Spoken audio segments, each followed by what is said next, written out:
Bonjour et bienvenue pour le tirage du jour. Bon bah écoutez, on y va, on est lancé.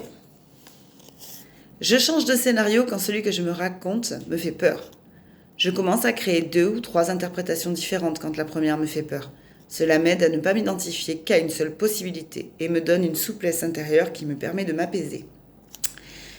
Alors ça, vous voyez, c'est quand même super intéressant parce que là, on va parler des gens qui suranticipent tout le temps, dont je fais partie. Mais je travaille dessus. Parce que la suranticipation, à quoi ça sert? On est là en train de se dire, alors si aujourd'hui j'ai pas fait ça comme ça, demain il va se passer ça, et il va y arriver ça, et en fait on n'en sait rien, la vie elle est toujours pleine de surprises, donc suranticiper tout le temps, c'est pas une bonne chose. Maintenant, effectivement, il faut quand même prévoir des choses dans la vie. Vous savez que moi, je prône assez le côté équilibré. Il n'y a rien de bon ou de mauvais. Tout est toujours dans l'équilibre et dans la recherche qu'on a d'être un peu entre les deux. Il y a des choses sur lesquelles, oui, il faut anticiper, il faut prévoir autant que possible, parce que souvent, les choses ne se passent pas comme prévu, hein.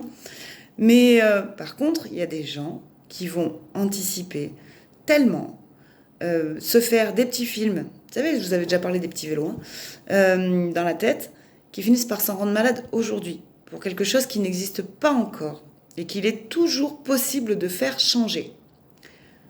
Quand aujourd'hui, on a un petit scénario comme ça, catastrophe, qui arrive, il faut savoir que ça vient de la peur. C'est une peur qu'on a. C'est la peur qu'il se passe quelque chose de grave, si. Mais la peur, c'est pas la réalité. La peur n'évite pas le danger. Par contre, c'est un renseignement précieux sur ce qu'il vous reste à faire pour que les choses se passent autrement. Donc, quand on a peur de quelque chose, il peut toujours être intéressant de venir chercher pourquoi est-ce que j'ai peur de ça, qu'est-ce que je fais aujourd'hui pour que ce dont j'ai peur n'arrive pas, autant qu'on puisse le faire, hein, toujours pareil, on ne peut jamais rien contrôler dans la vie, et éviter de se rendre malade aujourd'hui. Moi, l'année dernière, j'ai eu un gros coup de barre qui m'a fait mener à l'hôpital. Et à l'hôpital, j'y suis arrivée à cause de moi, en fait. Parce qu'à force de suranticiper, de me dire, il va se passer ça comme ça, si je fais pas ça, si je réussis pas ça, si... J'étais amenée à l'hôpital. Épuisement. C'était plus possible. Et ben, parfois, agir, c'est pas se détruire. Agir, c'est prendre le temps de dire, ok, ma peur, elle me renseigne sur quoi?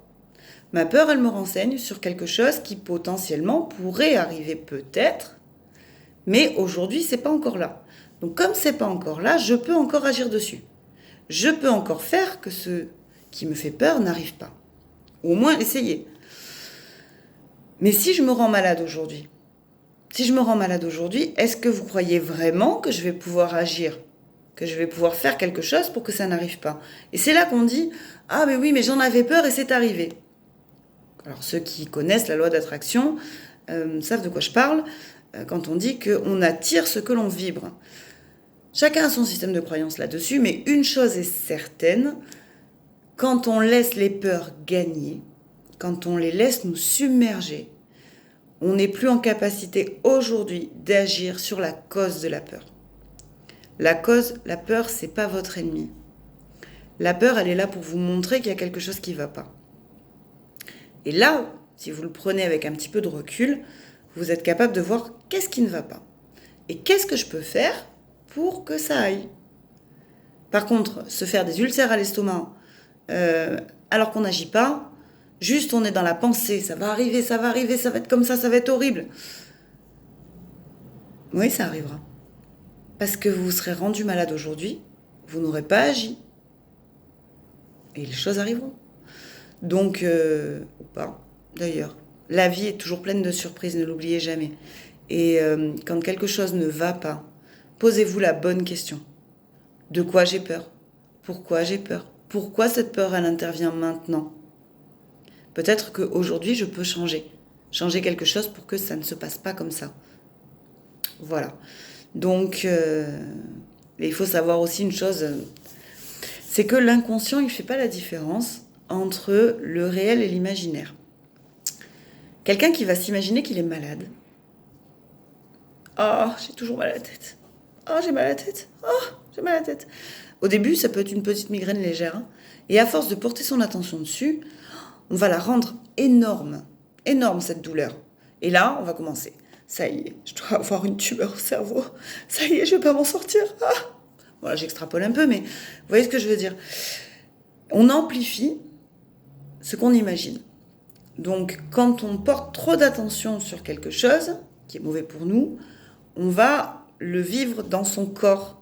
Il y a des symptômes qui peuvent se déclencher. C'est ce qui s'appelle somatiser aussi. Donc, prenez toujours un petit temps de recul, autant que vous y arriviez, pour vous dire, est-ce que c'est vraiment important? Oui, j'ai peur de ça. Ok, j'ai peur. Très bien. Qu'est-ce que je peux faire pour que ça change? Qu'est-ce que je peux faire aujourd'hui pour que les choses se passent autrement? Il y a un outil PNL qui est très très intéressant, si ça vous dit de vous renseigner là-dessus, c'est la pyramide de Diels. Donc justement, où on apprend le questionnement qui se fait. Aujourd'hui, comment je me sens? Qu'est-ce que je fais? Qu'est-ce que je dois apprendre, comprendre pour que ça change? Où est-ce que je veux arriver? Enfin, en fin de compte, là, je vous le fais un peu en raccourci, mais c'est intéressant de savoir se poser les questions comme ça en échelle, en sachant que tout est interconnecté et que parfois, il suffit d'un petit changement à la base dans l'environnement pour que, par ricochet, tout vienne changer. Voilà, écoutez, je vous souhaite une bonne journée.